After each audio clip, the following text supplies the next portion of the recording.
Hey everybody, this is the Sliders Review, and I'm here today to talk to you about The Man in the High Castle Season 3. So, just to reiterate, because YouTube is the way they are, when I refer to Germany from like World War II, I'm gonna say Nazi instead of Nazi, because YouTube is YouTube. So, the Man in the High Castle is an alternate reality show where the Germans won World War II, along with their allies, Japanese. As a result, they took over America and most of the world. All of America belongs to Germany except for the far left states over in the west, like California and stuff. That belongs to the Japanese. It is the Pacific, or it's the Japanese Pacific states or something like that. And America called the American Reich. And so, like, it's completely different terrain when you're in both areas. The state's Japanese rule is pretty much a dystopia. It's dirty, it's dingy.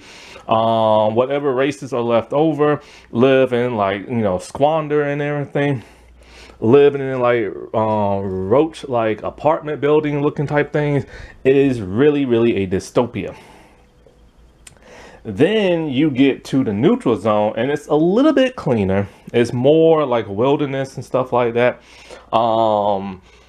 It's and then you got like the American Reich, which is literally just paradise. The streets are clean, the houses are clean. People do not lock their doors because there is no crime. The only crime you can commit if you have a really bad illness that makes you disabled or something like that, or if you go against the Reich, then you just put to death and everything. It's a world nobody wants to live in. And in like, the American Reich, of course, there's only white people there. There are no other races. In the Japanese states, it's white with Jewish people pretending to be white and have to hide out. It's all Japanese. The Japanese rule it. If you see a Japanese person, you have to bow and keep your head down. There are a few black people there. They never really truly explain what happened to the black folks in this show, not until season 4, when black people just started showing up everywhere. And it's just kind of like, yo, where y'all been at? Because there's only one main black character who's barely in the show. And he lives in the neutral zone and he's part of the resistance. And then you see like a couple other black people in the background, but that's about it. It's just like, where y'all been? And stuff. And then in the neutral zone, pretty much anybody lives there. You have blacks living there, Native American, Hispanics. You have some white people, Jewish people living there. And you have LGBT and everything. And because the neutral zone is a neutral zone, the Japanese and the Germans can't cross there and just start like arresting people. They have to do it undercover. So they'll send in like a bounty hunter, or they'll just pretend to be like a regular citizen going over there. And so like, and in the neutral zone, there are tons of bounty hunters and stuff because they're always just out for the look for whoever put like, a trophy on their head. So it could be like a Jewish person. It could even be a white person that stole something from something they need, or it can be whatever, you know what I'm saying? Now, season 1, like I said before, is the best season of them all. And season 2, still good, but they toned things down. It wasn't as edgy as season 1. The stakes, while still being high, didn't feel as high as the first season. And it was more of a character development season. This season starts raising the stakes up a little bit more, but more on an emotional level, more than that of season 2. Season 2 really didn't follow that many of the main characters. Like there are some characters like Keto that doesn't really have a storyline in season 2. Ed doesn't really have a season line in season 2. The antique dude, Robert, still has the same one he had in season 1, kinda. And so there were just a bunch of characters who didn't really get their dues. They get a little bit better here, but they're still characters they just don't know what to do with and stuff. And that's the reason why the showrunner of season 1 left. He said, well, all these characters, he wants time to develop them all correctly. But with 10 episodes, he can't do that. So, in the beginning of season 2, he left and a new showrunner took over. And you can tell that showrunner had a bit of a hard time trying to figure out what to do with certain characters. They ruined the Juliana character, in my opinion, in season 2. Juliana is actually a very hated character, it turns out. But I think she redeemed herself a bit more in season 3. I'll get into her a little bit later, why a lot of people don't like her and why sometimes I have problems with her. Sometimes. And so, like, in this season, the showrunner started getting his footing a lot more better, where he started to figure out what to do with some characters and where the show is going to go, but with other characters, not really.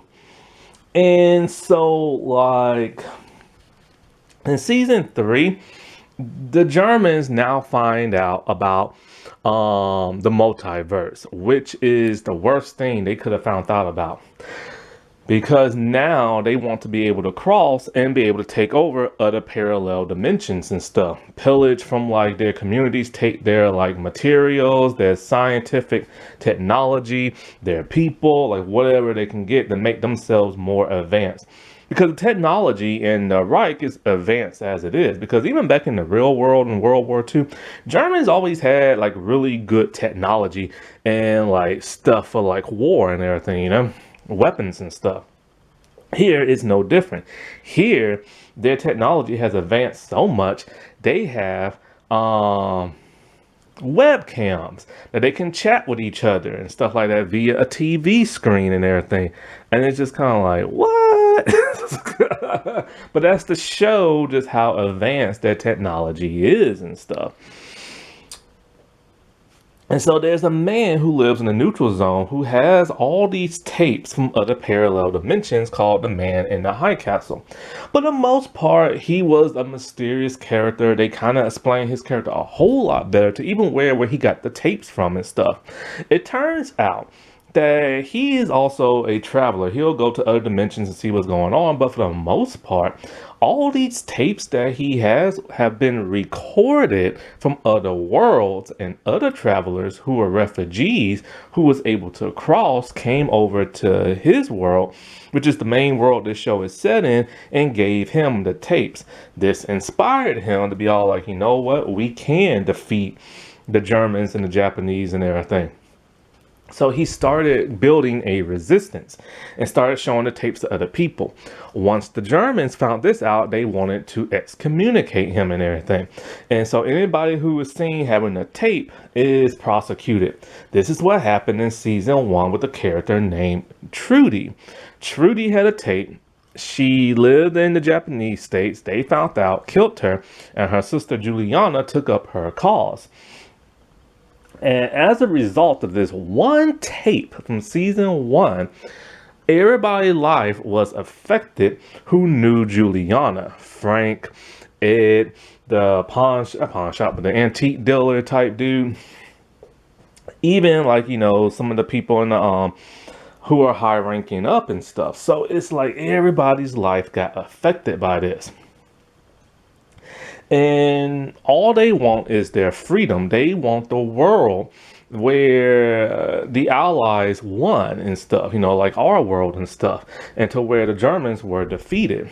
Because in this reality, Hitler is still alive. Now, he died at the end of season 2 because he was poisoned, and Himmler took over. Well, before he did, Joe's father took over, but then they found out it was Joe's father who had, like, you know, poisoned him and stuff. And so Himmler took over, and Himmler is just as evil. The emotional roller coaster that these characters go through in season 3 is bone chilling, is breathtaking at times. Like, we find out what happened to some characters at the end of season 2 who was in that explosion And other ones like Gary and I think Sarah was her name, they died off screen. Like, what in the world, man? How you gonna do that for season three? Just kill them off. Gary wasn't even near the explosion. He was far, far away and everything. So I don't like when they do that. Then, like, we had to find out what happened to Frank and everything. Did he survive? Did he not? What happened to Joe and his father after his father killed Hitler and everything? Because 9 months passed between season two and season three. What happened to the Smith family when Thomas turned himself in to the Reich because he had a disability and everything? Idiot. And, what's going on with Juliana when she sees her sister from another dimension and stuff? What's going on with Tagomi and everything, like, because he now crossed to another world because he lost his family in his world, went to another world, and then came back and found out that the Japanese and the Germans are about to go to war and everything. And that has to be prevented, which Juliana and Smith helped to prevent. And, so it's like a huge roller coaster of emotions that these characters have to go through. And my throat hurts. And so, like, in season two, I already told you, they redeemed two of the villains, which was stupid. And this season, one of them is still getting redeemed. The other one turned back evil. Man, at the end of this season, they killed one of my favorite characters, all because he had to go to another show, which, yeah, lasted for 4 seasons, but still. And then at the start of the next season, they killed another character I like. The only problem with that one is we saw that one, but it's a body double because the actor had left the show for unknown reasons.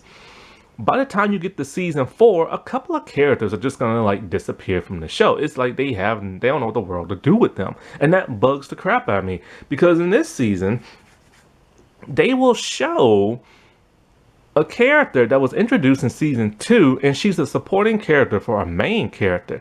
But now she's been bumped up to recurring and everything. And I'm just kind of like, why exactly? Like, her role was complete from season 2. There's really no point in bringing her back and everything. Because they could have gave more screen time to Ed and Robert and everything. But then they did do something with her storyline that was never shown in this show, like, at all. And it's kind of like, oh, okay. So I get the point of that. They could have done that with another character that was already established, because they do turn another character that way. And so it's just one of those things where it's a good season. It just sometimes there once in a while, they just don't know what to do. You know what I'm saying? And that really, really sucks. Also, there's a storyline that gets completely erased from season 2, and it gets shifted in season 3, and it's like, what was the point in going through that beautiful emotional journey in season 2 just to like toss it in the air and get this person a new love interest? Like, I don't get that, you know what I'm saying? Like, I really don't. But anyway, so, a lot has changed after season 2 in those 9 months. The Japanese have finally perfected their hydrogen bomb. And so now they are like, the Germans won't go to war with them because they risk like nuclear like war and everything.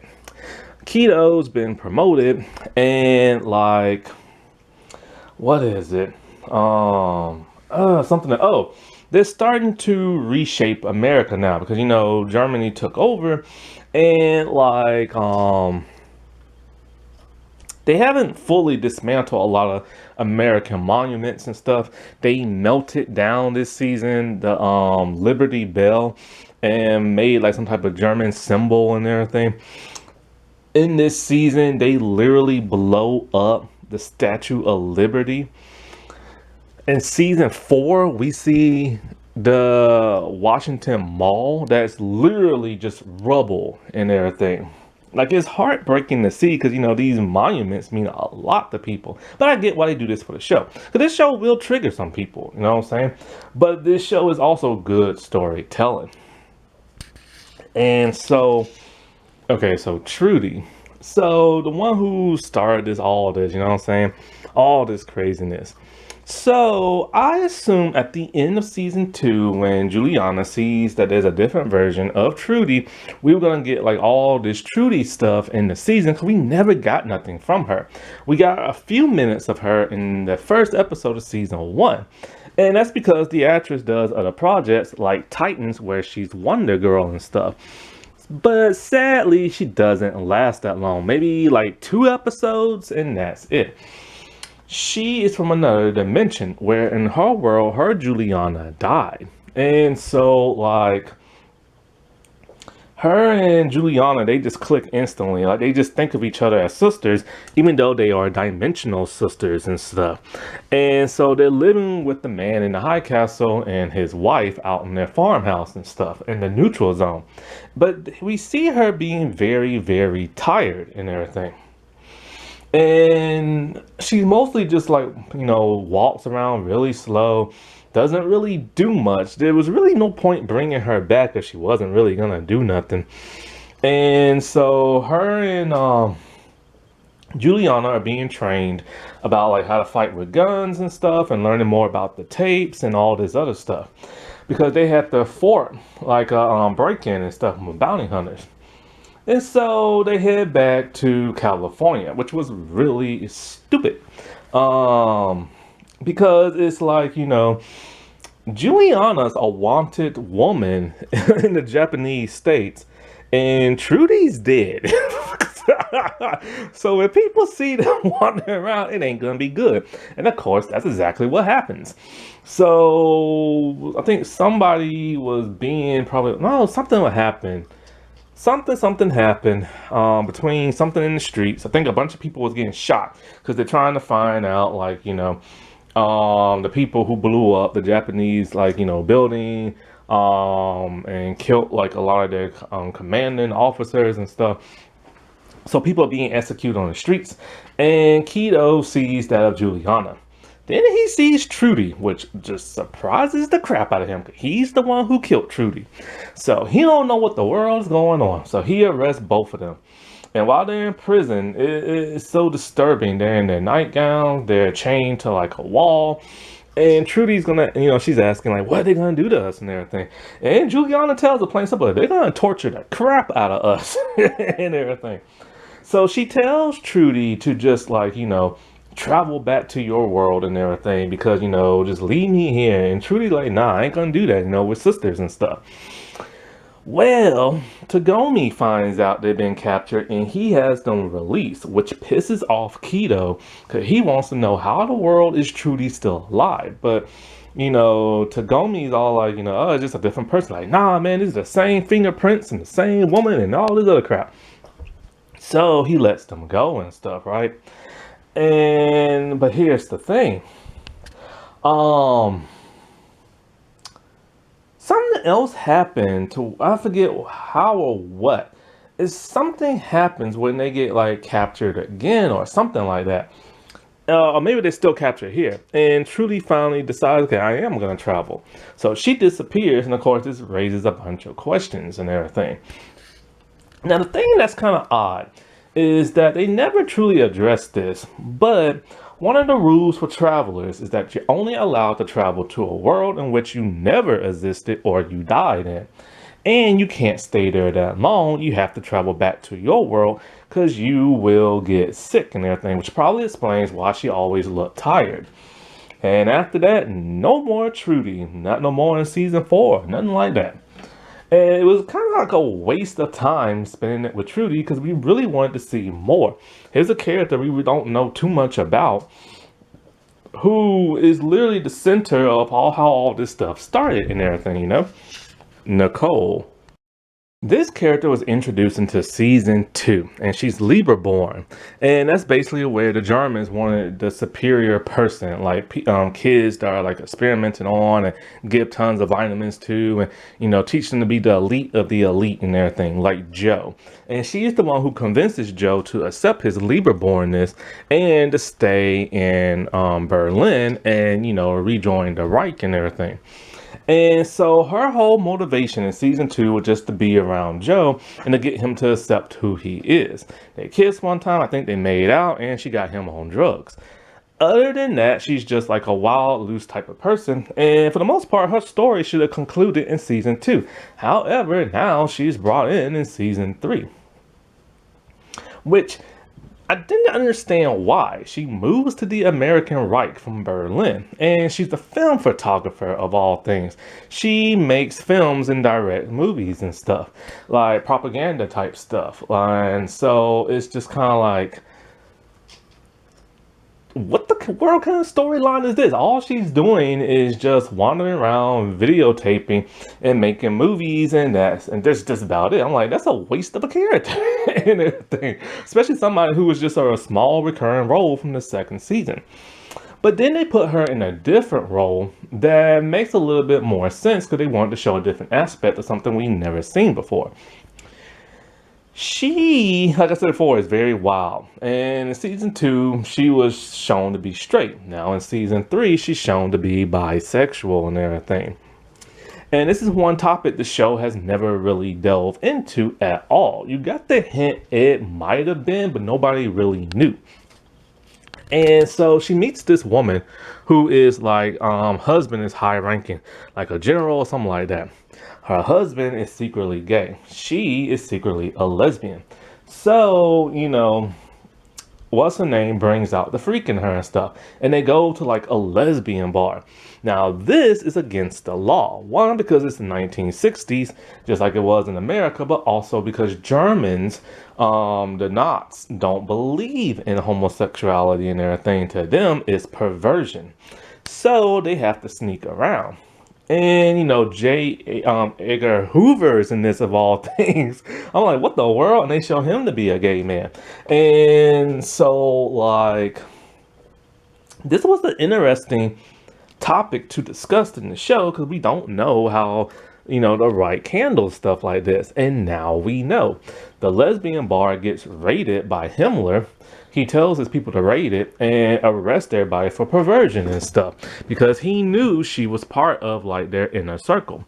And so like she's able to get out of it, but that lady who's married to that dude, she gets arrested. So she calls him up and he has to call in some favors and stuff, right?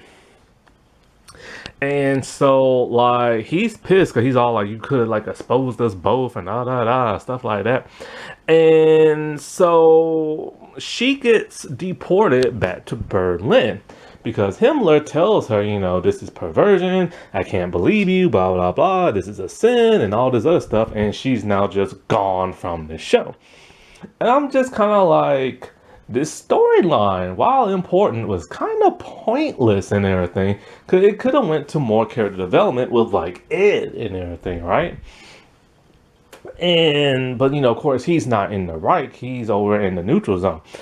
And I'm just kind of like, just like that, they get rid of her. And it's like they could have done this with like a completely different character that was already in the show and who was more established. But it is fascinating to see, like I said before, the Germans will turn against their own if you do something they do not like. Joe. Whoa. I can't believe Joe in this season. So he's been tortured for 9 months. They finally get him out of captivity and they tell him to prove yourself, kill your father since you had nothing to do with Hitler's death. His father's all like, make me proud and all this other stuff. So he shoots his father because, of course, if he don't, then he's going to get shot and killed. And after that, they give him like, they make him an assassin because he's Lieberborn and he was a double spy in the first season. The thing about Joe is that you never really knew what side he was on. He's German, American German Nazi, but his mom kidnapped him from Berlin, brought him to America. He found out his dad was that one dude who later became the new like head of like the Reich and everything. And so you never really truly knew what side he was on, especially because he was in love with Juliana and he really wanted to help her out. But he also still wanted those tapes. And remember in the second season, I said they redeemed his character. He felt bad those black dudes died. He didn't want to be part of the Reich no more. He had a girlfriend and a child. And then when he had to go to Berlin, she left him and everything. And he never went back to his child. And as there, he met that one lady who, inspired him to embrace his Lieberbornness and all this other stuff. And then he joined with his father, like by his side. but you never truly knew whose side he was on, and because they had redeemed him. Then comes season 3, and he's right back to being just an evil guy like he was in season 1. But now you know exactly whose side he is on. He is just pure evil.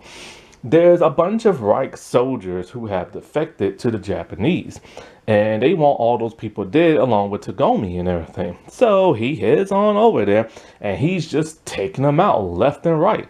And if somebody bears witness to him, like a wife, he takes her out too and stuff. He is just pure evil and stuff. He meets that one lady and she's pissed he never tried to get contact with her and stuff. But then all of a sudden, when he's trying to get to Gomi and everything, he sees Juliana. And he is very shocked and don't understand why she's there. He wants Tagomi, and he's going to try to use her to get to him, while she's trying to use him to find out information on the cave. Because in the film, he assassinates her and stuff, but then he gets assassinated right after that. So they rekindle what they had before. They sleep together and all this other stuff, right? But she don't trust him. And when he finds out that she is betraying him and everything, he's pissed and demands to go to Tagomi. If she doesn't, of course, he's going to kill her. She runs into the bathroom and everything. And we don't know what the world she's doing, but she's looking for something in the bathroom as he's just like telling her to get out of here right now. He kicks down the door, and then it was like a katana going through like a stick of butter. It happened that fast. He got his throat slit by Juliana, and out came the blood. And I was like, holy crap, they killed Joe and everything. And it was done by Juliana of all people. I was floored by this, but he had it coming because he was so evil this season. And that's the end of Joe. No more Joe. Not no alternate and duplicate for next season. Nothing. He's gone. And I could not really believe that they did this. And some people was a little upset because some people still like Joe. But you gotta remember, in season 3, he turned fully evil and everything. And when you get to season 4, a lot of the main characters that help make this show special, like I said before, are gone now. And he's like one of them. Now, one interesting thing about Joe is that when he's in the American Reich, he uses an alias for his last name. The last name he used, I can't remember what it is, but it's the name given to him in the book. See, in the book, he's Swiss, and he has, like, he's a Swiss person from, like, the Swiss Alps or something like that, and he has a different last name. So they decided, hey, let's have a little Easter egg and give him an alias type last name, which is very clever. Robert, the antique dude who had to flee to the neutral zone because the Japanese and the Germans were about to go to war, so he went with Ed and everything. Now, he's from the books as well. He actually has more in contact with Tagomi in the books. Tagomi goes to him looking for one of the books, aka films and stuff. And it's quite fascinating because in this series, they never interact with each other. Now, while in the neutral zone, he's just up to his old ways, swindling people, trying to get artifacts so when he goes back to his home, he can sell them from a big price and everything, because a lot of Japanese people love rare American antiques.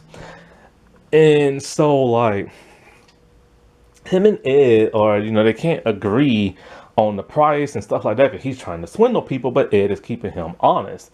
He finds out something about Ed, and so, like, they head back to the States. And while there, they have a bunch of new stuff ready to sell until they get taken over by a biker gang, a black biker gang. I'm all like, oh, so here's the black people all of a sudden. They have to be a gang. So they steal all their stuff. And he heads back to the neutral zone with Ed, even though he wants to go back to, like, the American, Japanese states and stuff. At some point in time, Ed gets like a message from somebody else, and Robert goes back to the Japanese states. He tries to go to his antique shop, but it's been taken over by a lady and her family.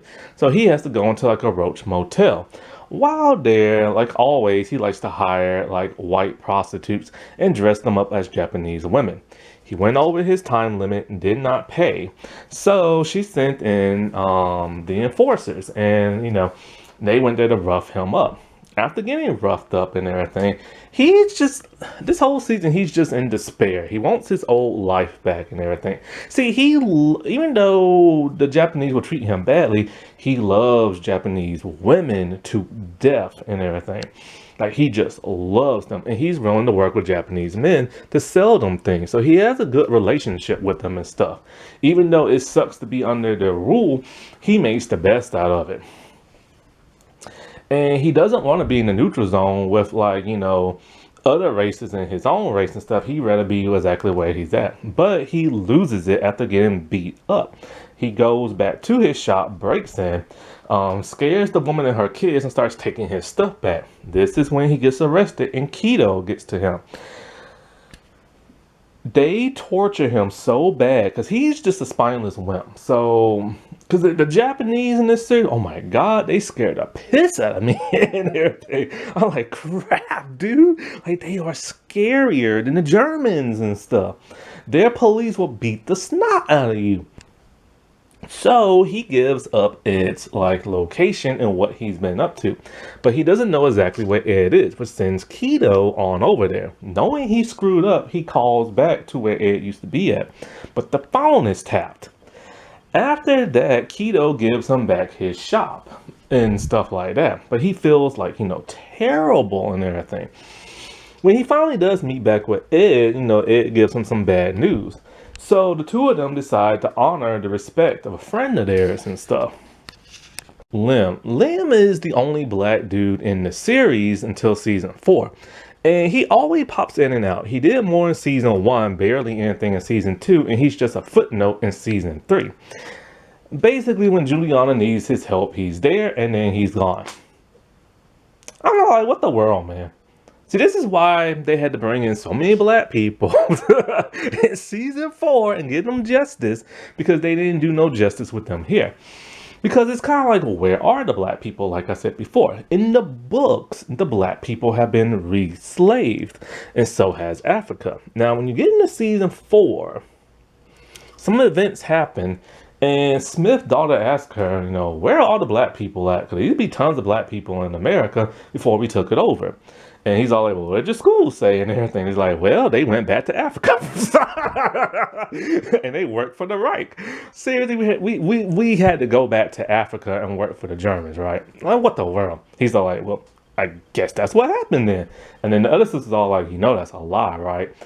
So most likely, even though they had not truly explained, because not all of them live in the neutral zone, because the neutral zone ain't that big. And you gotta ask yourself, where are the million Chinese, black, Italians, Hispanics, Native Americans, Muslims, and everything? Where are they at? You know what I'm saying? Some of them went back to their country, but some of their countries are taken over by the Reich. Most likely, they were executed. And most likely they were put back as slaves, but most likely they were executed. And the only ones that are still left are the scatters that lives in, like, the scatter few that live in like Japan and that of the neutral zone. Unless they was able to get to somehow like another country, which some of them have through like boats and stuff. Remember in season 2. But like, yeah, they do Lim wrong in this show, especially in the 4th season. I'm all like, man, I hope he got like a good paycheck. Because I found out what shocked the crap out of me when I was watching the Pretty Little Liars podcast, True Crimes. If you're a guest star, like a recurring guest star, you get paid more than the series regular. Wow. So he must have got a pretty good check, hopefully. Ed. They still don't know what the world to do with Ed. But Ed is no longer with Frank because Frank was in that explosion and this and that. So 9 months he hasn't seen him, so he's just been hanging out with Robert. But he's starting to shape up, starting to be more like a manly man, not let nobody take advantage of him. He wants to stay in the neutral zone because it's so peaceful over there. You don't have to be in fear of your life for the Japanese no more. But of course, Robert wants to leave. So he goes with Robert. And when they go, they got like robbed by like a biker gang. He had a gun. And they still robbed him because Robert down behind is like, put it down, just talk to him. Yeah, well, talking to him got them like their stuff stolen. Anyway, he stole like a valuable thing from Robert because Robert was gonna like, cheat him out of the money. But it's a good thing they kept it because they was able to get some more money. They head back to the neutral zone and Ed meets a guy named Jack. And Jack is gay. And it turns out Ed is gay. And so people always speculate that he's too close with Frank and everything. But he's also too close with Juliana, so nobody could really tell what the heck is going on. And so him and Jack are like pretty nice couple together. See, this is the storyline that they should have had with that female couple and stuff, because they could have explored these two a whole lot more. But people in the neutral zone accept you for who you are, and so everything's going great until he meets what's this guy name? Samson, I think his name is. And Samson lets him know, because he knows Samson, because Frank used Samson in season 2. He tells him Frank is alive.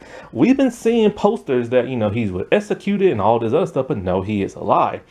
When he reunites with Frank, it is one of the best moments ever. Like, you truly feel the love, the brotherly love, or maybe the romantic love that Ed has for Frank and everything. And it was just so great to see those two back together because they've been through a lot together in the first 2 seasons. And so, he stays there hanging out with Frank, and then Juliana shows up. So yes, in fact, Juliana does see Frank and Ed one last time. I forgot about that. And so like, Keto talks to Jack and he rats Ed out. And so they like get Frank and everything. And it's so sad because when it comes to Ed, like, they can't think of anything to write for him. And the love romance he has is very brief. But he does not appear in season 4 whatsoever. Him and Jack most likely went to New Mexico like they said they was going to. And the reason why they decided to have Ed come out, because the actor came out at that same time. Samson is a man shown back in season 1. He's always had a small role in the show. When he finds Frank in season 1, after the whole attempted to kill, the crown prince and stuff, he realized Frank was Jewish and tried to help Frank embrace his Jewish side, which Frank was terrified because, of course, if you're found out to be Jewish in any part of the United States, then you are executed and stuff. Or you're sent over to the Reich where you're executed.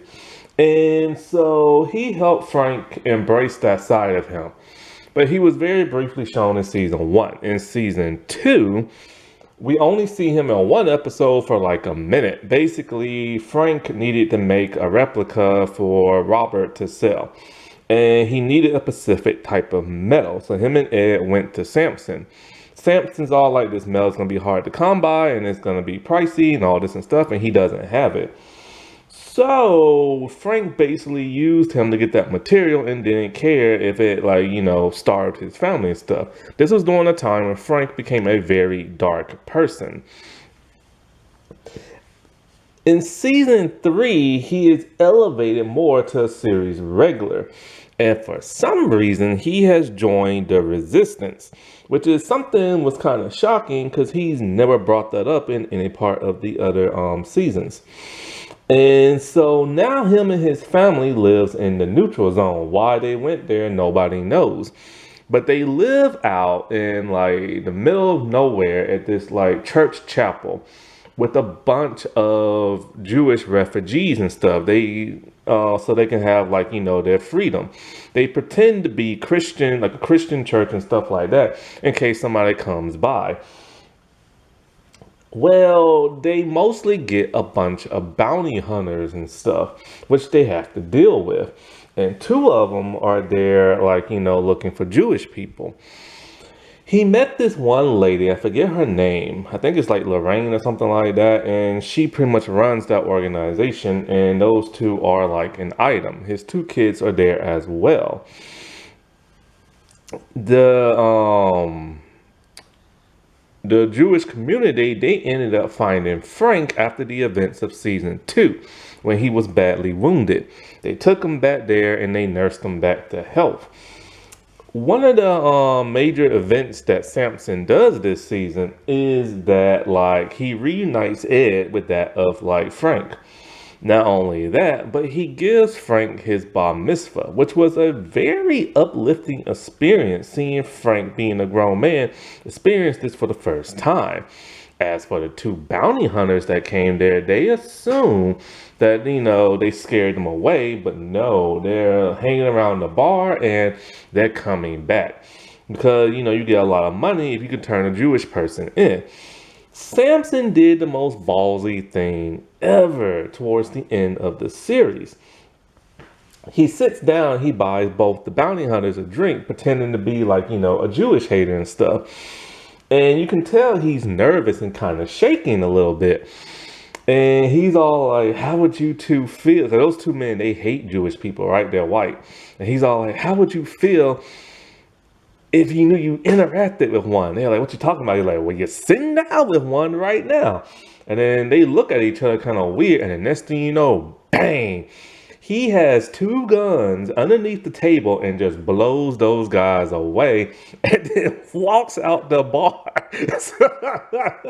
He heads back to the village where he lets them know, everything is safe and stuff like that. After that, he's completely written out of the show. Never seen in season 4, never mentioned, nothing. And it's kind of odd because when the fight starts in season 4 between like the resistance, the Black Communist Resistance Force, and like, against like the Knots and the Japanese, they're nowhere to be found and stuff. There's a lot of irritation when it comes to season 4 because it's all like, why are there more people fighting the bad guys and everything? Where is everybody at? It's just like people all of a sudden just started disappearing from the resistance and stuff. Frank is my all-time favorite character in the entirety of this series. And this man has been through the ringer.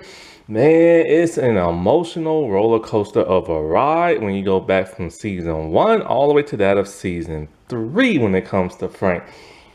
He was just a normal guy working in like, a factory that makes like metal replicas of like fake guns and stuff like that.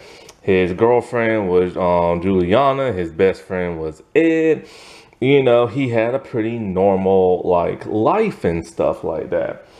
And so everything changed once those tapes came around. And when the tapes came around, he didn't want to believe it. He told Juliana, just keep your head down. We ain't getting involved in this. Like, and all this other crap. And she just ends up leaving. As a result, the Japanese thought he had something to do with or he knew where she was at. So they beat and tortured him, found out he's Jewish and everything, and kidnapped his family and gassed them. Then when the information came out that he didn't know anything, then Keto's all like, oh yeah, too late. I already killed your family and everything. And this turned Frank into the man he is today. He became angry. He became ruthless and stuff. He made a real gun, got some bullets, and was going to kill the Crown Prince at an event and everything. He would have died then and there, the moment he pulled that trigger, but he didn't and everything. Somebody else did. And he got framed for it because a little boy saw him. After that, the Kepatai had been after him and stuff. And it's just been one roller coaster ride after another. To where his best friend Ed confessed to like the shooting, even though Ed didn't do anything. And, he had like his girlfriend leave and everything, not knowing where she is, only to reunite with her to find out she has the hots for like a German dude and everything. And, the man has been through it, even to the point of season 2, becoming a very angry, selfish man. At the end of season 2, He tried to blow up this building full of Japanese like superiors and stuff. And it worked. Many of them died, but as a result, his new fling died as well. Him, on the other hand, he was mentioned at the end of episode 3 of season 3. See, there's this one former pastor turned resistant fighter. And when he got captured, they beat the crap out of him. And, he told them Frank is still alive, trying to like save his life. So we knew Frank was alive. Frank didn't really show up until like maybe the next episode or a couple episodes later. And when he does, he's no longer the man he has become. The entire left side of his body has been burnt, similar to that of Two-Face from like the Batman comics and stuff. He walks with a limp. He can barely move his left arm. He is in bad shape. He can no longer fight for the resistance and stuff. He is just like a shell of his former self. Half his hair is shaven off because it got burnt off and everything. He has this huge scar on like the entire left side of his body. And he just feels defeated. And it took a while to get him, back to sanity and everything. So now he just paints. And something he paints is like a flyer, the rising sun. Basically, it's a shadow figure of a man wearing a hat and the rising sun. And when Samson looks at this, he's all like, that looks like keto. And it basically is. He hates keto to death. He hates the Japanese. The reason why he wanted to kill the Crown Prince is because, well, instead of trying to kill keto, he just wanted to kill the Crown Prince because he's all like, he's the highest authority figure in the Japanese order and everything. And I guess he just wanted to take out their leader. And so he said that one day he woke up and the sun was shining on his face. And that's what he thought about the whole rising sun. He had people put these flyers up, and it started a movement to where young people are putting this up and to where they're getting arrested and beaten and like they'll die and everything. But people now have hope that, this whole, that there is, people who are going to fight for them and fight against the Japanese and stuff like that. I've already said that Bob Misfit episode, it was so uplifting. He's all like, I ain't no child, I ain't no teenager, blah, blah. And he's all like, it's part of who you are and everything. It's part of your religion. And Ed was there, and they hoisted him up on the chair, and he's just smiling like he truly has embraced who his people are and everything, and he doesn't want to hide it no more. And like I said before, when he reunited with Ed, you could feel the love through that screen with that hug. That is his best friend and stuff. And Juliana ended up coming to the village as well, looking for somebody. And she just sees Frank. And before she even sees him, Frank didn't even want to see Ed. He's all like, I'm all scarred up. I ain't the person I used to be, blah, blah. But when he meets Juliana, he's happy and he hugs her. But you can't feel that same love as he did when he hugged Ed. I don't know why. Maybe because this is all Juliana's fault. Frank's entire life got turned upside down because of her and those tapes and stuff. And so, and she just left him. And not only did she leave him, but she fell in love with Joe. Then she kind of flirted, kissed this other dude in season 3. She hasn't even thought about Frank in forever. She gave him the heads up to get out of town, him and Ed, but she talked to her parents and not him. He hasn't even heard from her since season 1 or seen her and stuff. He's forgiving her, but that's about it. But you just couldn't feel the love between those two no more. And it's probably because the Juliana actress, she doesn't show to me emotion. Her character has to stay stern the entire time. She rarely ever smiles, and that's just a modern day trope nowadays, you know what I'm saying? And so she's all she's going to the resistance to go to the cave. blow up the fusion machine and everything, but he can't come with her because he is broken and everything. And Ed's upset. He's all like, I should have went with her and blah blah blah. But Ed can't do nothing, man. Ed's a wimp. And so he decides, you know what, we can help her a different way. So him and Ed went back to California and they started painting the flyers like buildings and at the tallest buildings they can so everybody can see. Well, eventually they get caught when Keto sees that of Frank. And boy, is he surprised. So those two have a history. Ed and Jack. See, what happened was Keto's been looking for Frank, right? Ever since that dude ratted him out. And so he interrogated Jack, and Jack spilled the beans of where Ed went. And so Keto ended up finding, like, what's his name? So Jack and Ed tried to stop it, but they both got their butts kicked by, like, Keto and the other people. So they took Frank. And boy, I could not believe what happened next. Keto took him up to a mountaintop and told him this used to be like a refugee camp. Not a refugee camp, incarceration camp for Japanese people during the war. Because back in those days, if you was Japanese, they would lock you in these internment. That's what it is, internment camp.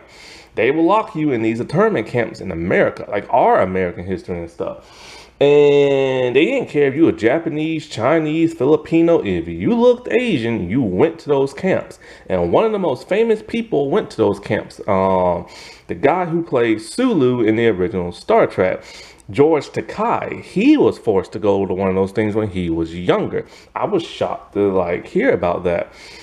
And Keto told him, and when the world changed, now we're your superiors and everything.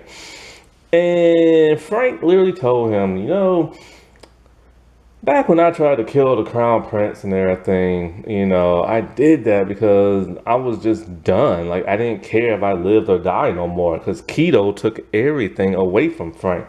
He murdered his niece, nephew, and his sister.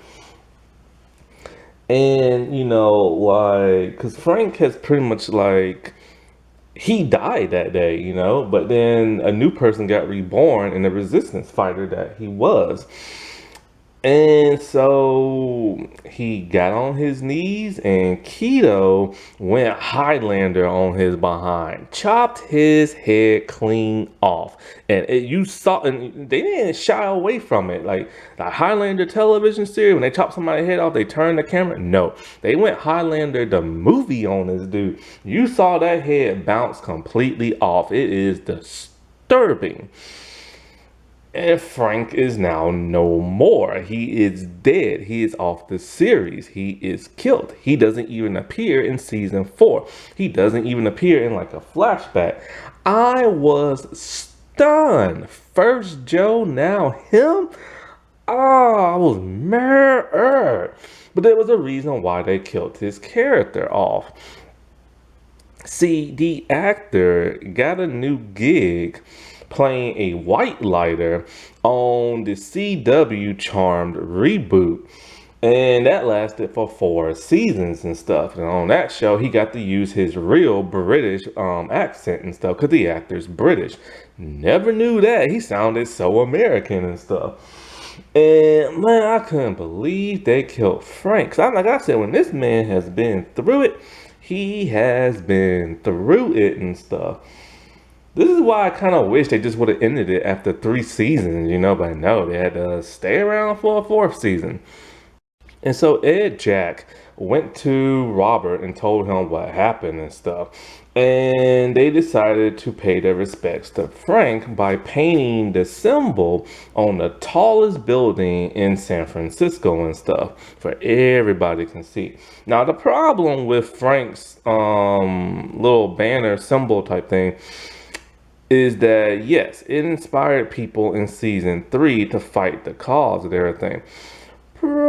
problem is it does not linger on to that of season 4. By season 4, you briefly see the symbol, but nobody cares about it. It didn't inspire nobody to want to fight in the war. What did is the tapes that Juliana made copies of and sent around town for everybody to watch. That, because like she played the tapes for like, the people there, and Frank was there. And like, at first they didn't believe it, but he's all like, look, man, they're real, blah, blah, blah. So it was the tapes that was the real inspiration and not that of Frank's little drawing and stuff. The Man in the High Castle. Hawthorne Abinson, I think his name is. A very quirky, odd, strange man who has memorized all the tapes. And not only has he memorized them, he still has a couple that he wants to send to like certain people, like Togami and stuff. And so that other people can watch them. He is the man who started the resistance. We find out he actually fought in World War II. He's an American. He knows Smith, but Smith doesn't know him. And so like, he realized, something needs to be done. If all these other worlds won their war, why the heck can't they? He has a wife and they live like on a farmhouse and stuff like that. And they have other resistance fighters who were supposed to like protect them, but that didn't do no good. Basically, when Smith finds out where Juliana's been staying and finds out the man in the high castle, he sends some troops to go get them and stuff. And they shoot his wife in the leg. He's gone getting vegetables. When he comes back, he threatens to kill himself, but if they don't let his wife go. They put them both in like a bunker cell. And now they're prisoners. And so he has promised to do whatever they want if they'll just, get his wife medical attention and this and that. I'll get into the events of season 4 whenever I do talk about season 4. Because they make him do some very irritating stuff that just doesn't go against like his cause and stuff. But, here he just pretends to be kooky and crazy and singing a song. They don't know if it's code or what. And so, like I said before, the Reich now knows about the multiverse. And they're building the machine to cross over. When, like, they do their tests and everything, they have 4 subjects with dog tags. 3 of these people were burnt to a cinder as one person disappeared. And they only had 3 dog tags there. And so the scientists realized that one person crossed. He tells them straight up, like, yo, the rules of travel, you can only travel if you don't exist on the world or if you died and stuff like that. So that's why that one person went. And he's now will do anything to keep his wife alive. So he'll spill the beans. And it's kind of like, okay, I get it. He loves his wife to death. You know what I'm saying? But he's willing to ruin his own cause just to save this one person's life. That's his one weakness and stuff. And it's kind of irritating because he started something. People have died because of this. And now he's giving it all up because his wife is like injured, And she literally said, just like, let her go. But of course he can't because he loves her so much. Now, the tape he gave Juliana in the beginning, the Trudy tape, the grasshopper one, I think he said that was a fake, but he has the real one. It's one that he made up for some reason. Now, in the novel, it was not tapes, it's books. And he wrote a book that they read. And was all like, oh, wow, like, this looks like fiction. I don't know why they didn't use tapes. Somebody could write fiction and be like, why would anybody be inspired by a book? They don't want to start a resistance. Like, you know what I'm saying? Chief Inspector Keto. This man is back to being as ruthless as he was in season 1. This man scares the crap out of me. I'm not even joking. When this man appears on screen, he's going to intimidate somebody, kill somebody, or try to kill somebody. This man does not play. So he was injured for 9 months, and he said his son came to see him. He hasn't been home in forever. Didn't know his son is an actual adult. We don't find that out till next season. And I think he has a wife. Anyways, in season 2, there's this one white lady who's always coming on to him, but he's just not interested in her. He don't like white people for nothing. But for some reason, he starts to get like, I guess he starts to miss his wife because it's been like 10 years since he's been home. And so like, he finally just like gets so horny to where he kisses this lady and he gives her tons of money to start a life someplace new, which is an odd thing he did because he always act like he ain't like that lady and he hates white people. Now there's a new guy working for him. And the new guy is half Japanese, half white. He doesn't want to hire him because he's half white. And, and the other dude's like, let me prove my loyalty to you and this and that. And so he does. But Keto is a hypocrite. He sometimes works with Smith. And Smith, of course, is a Nazi. And so, but he does it to get information. And one of those information, he finds out that the new person he hired is a traitor and everything. And Keto don't have that. He shoots traitors on sight. And the trader dude's all like, I wanted to prove to you to my other side, some good people and da-da-da-da and stuff. So he gets straight up shot. And so one thing that's been pissing Keto off this entire season is Tagami. Tagami's been acting weird ever since he came back.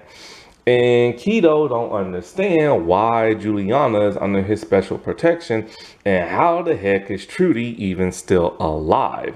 He expects Tagami might be a traitor and stuff. And he tells him, look, man, this is treason. And so, like I told you before, the entire season, he just spends it looking for, like, Juliana, looking for Frank, and all this other stuff. And like I said before, man, he is just ruthless and everything.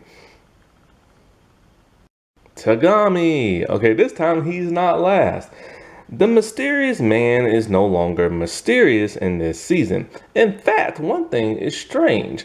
Ever since the events of the second season, he has not returned to that other world to visit his family that is there, which is strange because he told them he'll never leave them and this and that.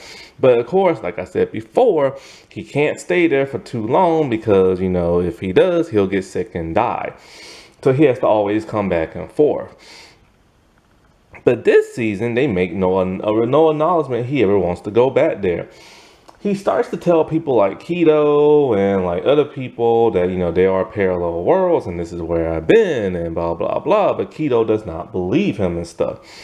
Him and Juliana start watching more of the tape that the man in the High Castle gave him. He teaches her more martial arts and how to learn to meditate so that she can cross over. He told her it takes years for this meditation and stuff like that. Sometimes it's triggered by fear. And so, I already told you throughout the entire season, he's butting heads with Keto. But Joe is trying to assassinate him and stuff. And Keto, man, I'm telling you, he don't play, not Keto, but Tagami, he old, but he can fight. Because, Juliana killed Joe. But there were more assassins after him. He whooped their behind with a bow staff. Now, one interesting thing that happens with him this season that is bizarre from the events of season 2 is he falls in love. I forget the character she plays, but her real name is Tamlin. And she has appeared in everything, man. Star Trek Picard, the second Karate Kid movie, Cobra Kai, Avatar The Last Airbender, the live action series. She appears, Highlander, the series. She appears in everything, right? And her talents are kind of wasted here because she just plays a love interest. Yes, She falls in love with Tagami and he falls in love with her back. She is a painter. She's from, like, I think Okinawa, I think she said, or Hawaii or something like that. I can't remember which one. And so those two slowly, well, they quickly actually, bond and fall in love with each other. They have dinner dates, this and that. She even sees him take out a Nazi assassin with like a bow staff. He whooped that man's behind. And then the Japanese decided to send a message to the Knots by tossing his body in front of their embassy and everything, which pisses them off, and they want to go to war now with the Japanese. And so remember, Tagami is the one who helped prevent a war in season 2. And so, like, after that, pretty much nothing really happens with him. And it's weird that he will fall in love with this woman, because why didn't he go back to the other world with like his wife and son that are still alive? Because he misses them so much, It just doesn't make sense how that would be completely erased. But what's even more shocking, and spoiler alert for season 4, they kill him off within the first couple of minutes of the first episode. And it's not even the actor, it's a body double. The actor just doesn't appear in season 4 at all for some bizarre reason. He's been completely written out. He was assassinated. And it's all like, why? Why was he assassinated for? I don't get that. Like, something had to happen behind the scenes to where even the actor didn't want to appear for his own death. And so he appears in some type of hallucination of Juliana's. I don't understand that hallucination. They kind of give her superpowers in this season. I don't understand. Anyway. And it's a body double and everything. And he's just gone. One of the most coolest characters and mysterious characters is just gone and everything. I'm just like baffled. They could have had him travel to like another universe or something like that, Why kill this dude off? And it's just like something happened between season 3 and season 4. It had to. Wyatt, also known as Lamb. He is a new character introduced, and the actor who plays him voiced Batman in all those new 52 animated movies. So Wyatt, he is Irish, and he hates the Knots because they murdered his entire family. And so he's kind of like a black arms dealer who supplies weapons to people like in the resistance and stuff. He first meets Juliana in the first episode at a bar. They flirt a little, they dance a little, they kiss. And she is completely like not even thinking about Frank. She ain't thinking about Joe. Like, this woman, man, I swear to God.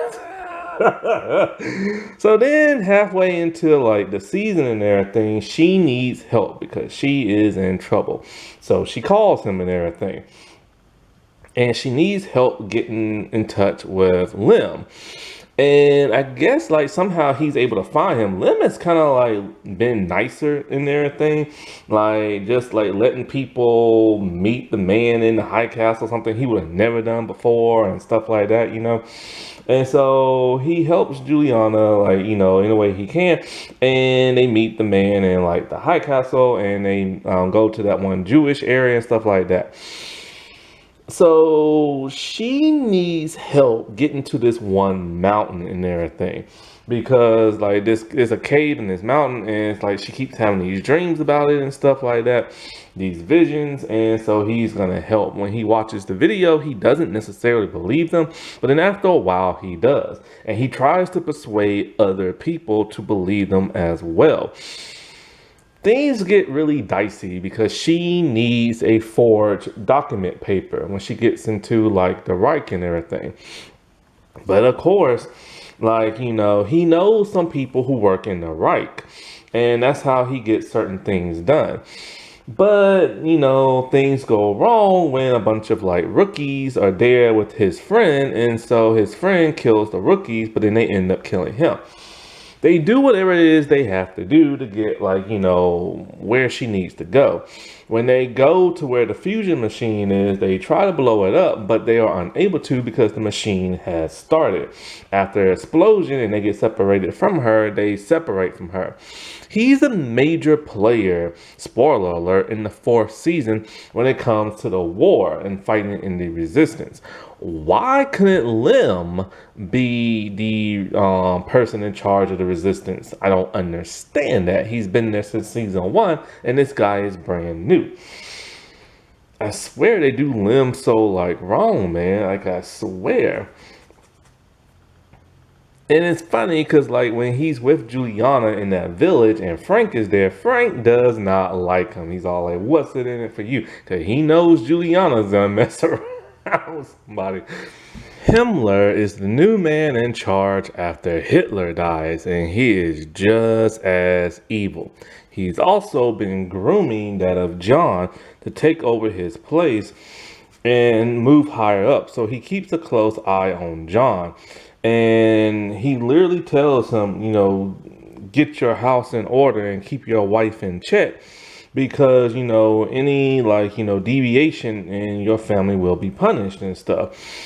And, he knew all along that John has been covering up for his son, but, he just turned a blind eye and everything because he sees such potential in that of John. He is evil, just like Hitler and stuff, even to the point that he literally wants to go to war with the Japanese when he feels they have disrespected him. After he orders like the Statue of Liberty to be blown up, a bunch of like young not soldiers and young like 20-year-olds and stuff were partying in the street a little too rough, to the point where they were just beating up their own kind. And all of a sudden, you see Himmler get shot through the chest by that of Wyatt via sniper. Spoiler alert, he lives to the 4th season. Helen Smith. She's becoming one of my new favorite characters and one of my new favorite actresses. This woman can act. And she's really good at acting and stuff. And so she has been really like elevated up in character development wise and stuff, especially after the events of last season. Remember, her son turned himself in, and at the start of the 1st season, we find out off screen they killed his son. She is distraught, she is upset, and she is sick and tired of the right. Because you gotta remember, she's an American. Her husband was an American soldier. The bomb went off, the Nazis came over, and then he defected. And so she just can't get over what happened to her son, to the point where she starts drinking heavily and popping pills. And one day she's about to have like a nervous breakdown. And he's all like, are you drinking? Are you doing pills again? She's all like, no, I'm a strong woman. Like she has lost it. So he has her talk to a shrink. And when she's talking to like the shrink, she's just letting it all out and everything. At first she doesn't really want to be there, but then, she's persuaded by her husband. Well, she's going through some crap with some of the women that she used to be friends with in the other season. One of these women is the doctor that her husband John murdered and stuff. Remember when I said John would do anything to save his son, even if it means kills a doctor? Well, the wife has started asking a bunch of questions. John doesn't want an autopsy done on the doctor's body. She thinks that's weird. She thinks he's trying to cover something up. She's been smearing his daughter, saying that, well, you know what? His daughters are probably sick as well. And you know what happens when you're sick in the right? They have to kill you and everything. And so she's getting really pissed about this. It's to the point where nobody wants to even play with her daughters. And, she's worried because if people start to believe this, they're going to think something's wrong with the daughters. And so she blames her husband bad genetics. Talking about this is on your family side and, your brother had this. And she's literally blaming him for bad genetics and everything. Some things she does in this season is just kind of odd. And I'm like, why would you assassinate her character like that? Because she's such a good woman and everything. Well, when she goes to visit the doctor's wife, they get into a huge argument to the point where they fight. They are literally duking it out and stuff. And the dude's wife is killing Helen. Helen picks up an ashtray, bops that old lady on the head, and kills her. Helen is like, crap, dude, runs out with the girls and everything. So her husband, being the loving husband that he is, he covers up the murder and makes it look like a robbery and stuff. But he didn't know his wife's cufflink is underneath the table. So when J. Edgar Hoover, of all people, comes to investigate, I couldn't believe they had this dude here. They do have some historical people on this show.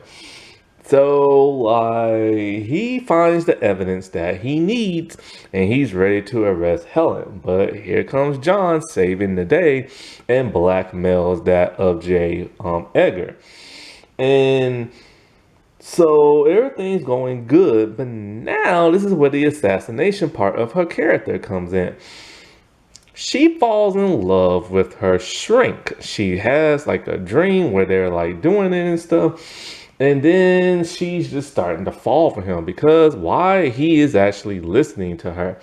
John is too busy doing John stuff. And it's really pissing her off. Also being in the Reich is really pissing her off.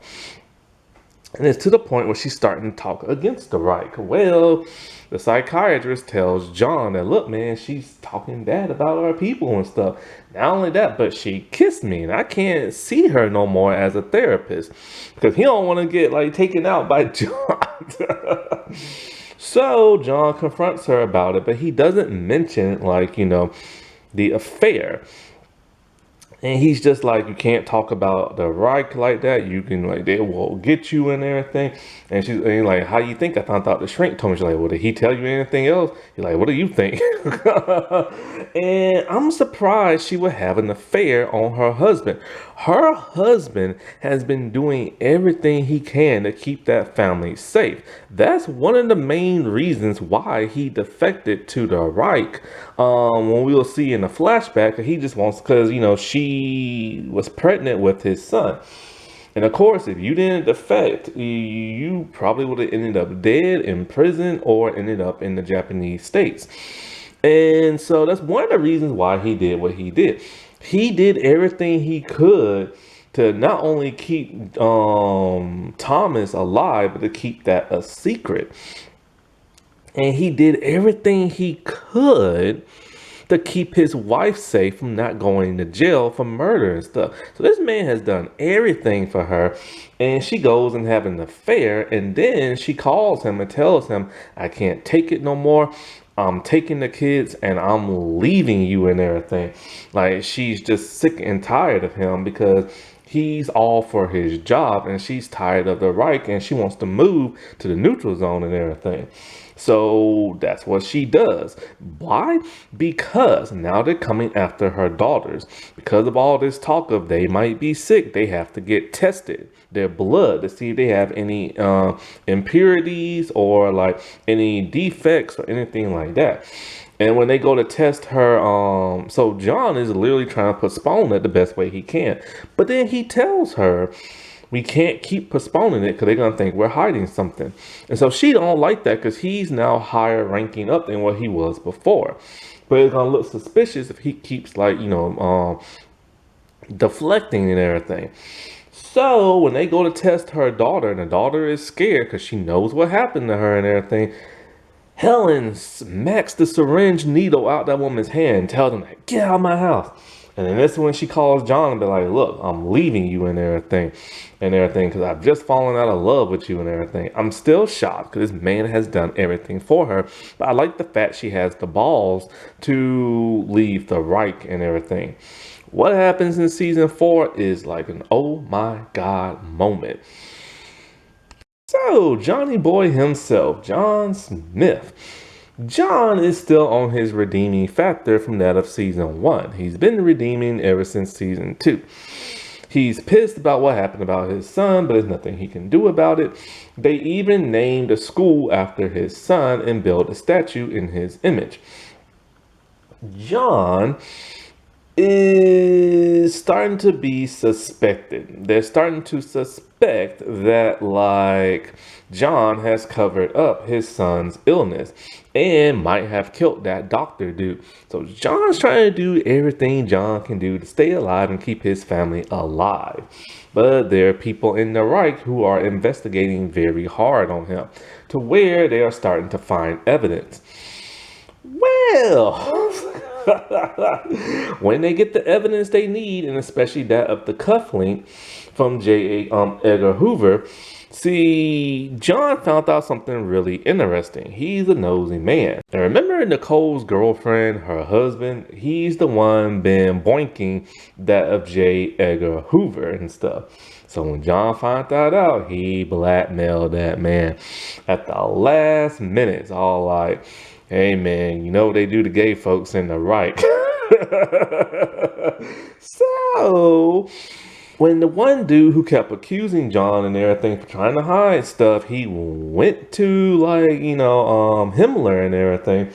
And he's all like, J. Edgar can, like, back it up. He's like, well, I can't, because there's no evidence and you made this whole thing up. So Himmler fires the one dude and makes him, deports him and everything. And John has him murdered over in, I think they was in Havana, Cuba, or something like that. Because the man was just there, and the man turns out to be by himself and everything. And he has a male and a female dancer dancing for him. And all of a sudden, here comes an assassin and kills him, stabs him in the back. Because John set that up. So the man would keep his mouth shut.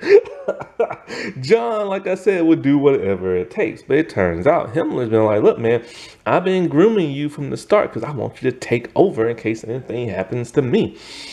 And so, like, besides all the family stuff, John is in the pursuit of the man in the high castle. When Juliana is saw on video surveillance, he goes looking for the man in the high castle. He goes to his place, they get his wife, they get him. And John has found out something very interesting. The scientist has found a traveler, a black woman. And this woman was once a person who lived in their world. And she has that hyperpigmentation thing where you're black and your skin turns white and everything. He cut a flesh of her hand off and everything, like the top part of her skin. That's how he knows it's her. So he literally tells her this is a woman from another reality. And it's something we've been suspecting for the longest time. And we've been building a machine to travel there. Some type of fusion device, because it's like a weak spot in a cave, the same cave that Juliana has been dreaming about. So they conduct their tests on like a bunch of people, and like I told you before, one person was able to cross.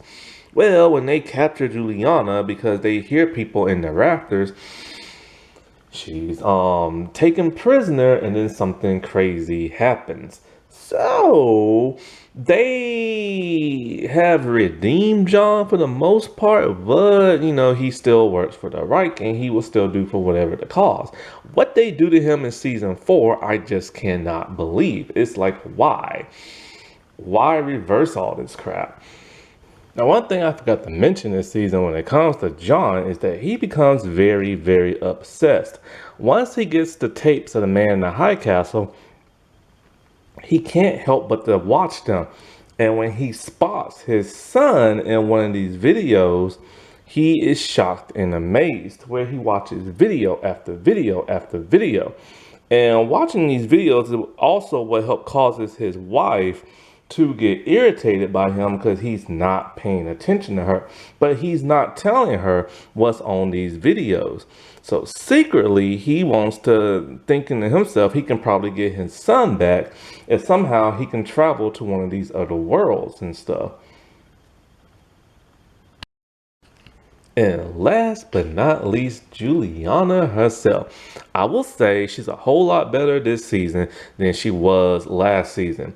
But the best Juliana I've ever seen is season one. She's in season one, she was just like interesting thing about her is that she actually likes the Japanese. She doesn't have a problem with them. She bows to them, she takes the martial art classes, she knows Japanese. She will even bow to a white person and everything.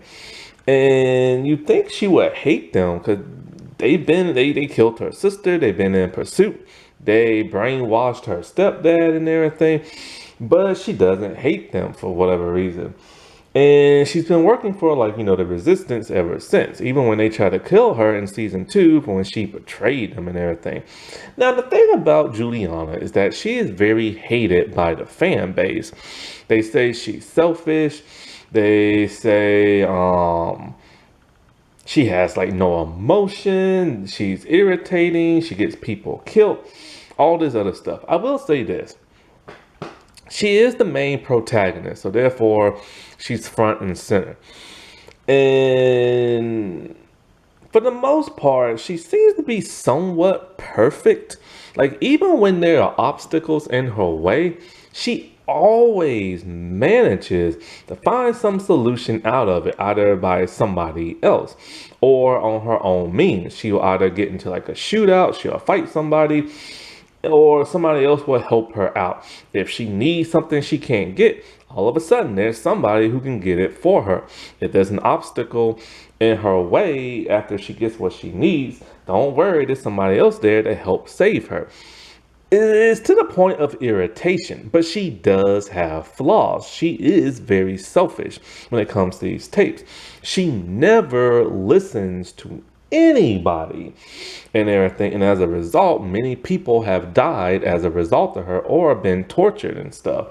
Like Tagami, he tells her, do not pursue Joe Blake and do not go to that cave, it's too dangerous. What does she do? Well, I'm gonna do it anyway, and she did it anyways. And so, another thing that's been going on with her that's kind of odd and I don't like is that they gave her a superpower. She has the ability to see into other worlds and see through the eyes of the person who, her dimensional duplicate, and she has their memories. She is the only person who has this. I don't understand why or how she's able to do this. And it's just an odd gift. I know in the book she has some type of spiritual revelation. I guess this could be it, or what happens in season 4. Something happens to her in season 4 and don't make a lick of sense. It kind of happened to John Smith, but John was having more of a nightmare. She's not having nightmares. She's going into some type of astral plane in her mind or some crap like that. It's just odd. So when she's having these memories of the other worlds and everything, then she sees herself being assassinated by Joe and something about a cave. So this makes her want to pursue what the heck this cave is all about. It could have just been more better. They just would have had her watch a tape. But anyways, so like I said before, she ain't been thinking about Frank at all, especially when she kissed Wyatt and everything. And she wasn't even thinking about Joe. When she is with the man in the high castle, like I said before, she bonds with Trudy. She's learning how to shoot better and everything. And it comes in handy because two people break into the man in the high castle's home.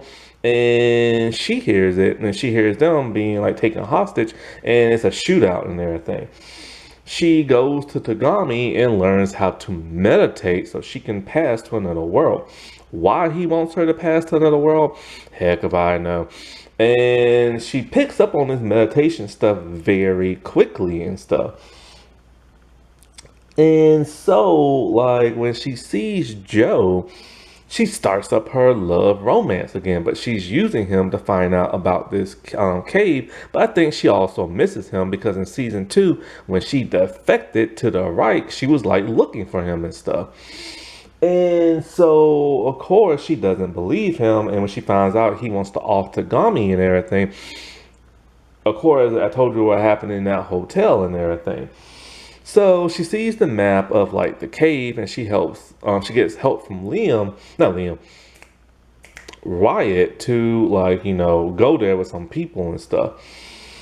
Before then, she started passing along the tapes, having everybody watch them, and they start to get inspired by that so much that they join the resistance in season 4. She leaves Frank and everything, and when she's spying on the machine, they're too late to blow it up. But, some crap happens, they make a noise, the Knots see them, it's a shootout, and it's a cave-in to where she is trapped. They leave her. Now she is prisoner of Smith. Her and Smith know each other from season 2 only. They never met in season 1. They only met in season 2, and him and his family was very nice to her. And because John was using her as leverage to get Joe to do whatever he wants, eventually and stuff. And for the most part, they don't have any beef. But now, when she was in the prison holding cell, she starts to meditate. And when you meditate, certain things happen. The lights flicker, things kind of shake. John can sense this because he knows from the machine and everything, and he saw that woman disappear in front of his eyes. He runs to Juliana and he shoots her in the shoulder, and you see the splat, but she disappears after that, going to an alternate reality. What happens in season 4 is just kind of odd between her and Smith. It's just kind of like, I don't get it. Like, spoiler alert, Juliana and John Smith become mortal enemies. Both of them want to kill the crap out of each other. And it's like, why? They didn't know each other at all in season 1. When they met in season 2, like I said, they was cool. And then in season 3, they meet briefly towards the end, and now all of a sudden they hate each other and want to murder the other person. But I guess they needed the hero to fight like an enemy and everything. But I just don't get why them two are the ones. If they would have kept Joe alive, he could have been the one to go after Smith. And they would have kept Frank alive, he could have went after Keto and everything. So yes, I think this season is a bit better than that of season 2. It's kind of odd here and there, and there's some character development that could have been given to some characters and not others. And it's just weird because once you get into season 4, the majority of these characters, like I said, that I mentioned, are gone in the next season. The only ones that appear is Helen, the daughters, John, Keto, Juliana, Wyatt, and Lim. Those are like the the man in the high castle and his wife. Those are the only ones. Everybody else just kind of like just disappears and everything, or they've been killed this season. But yeah, you can watch this on Amazon Prime. Alrighty, well, I'll talk to y'all later. Bye.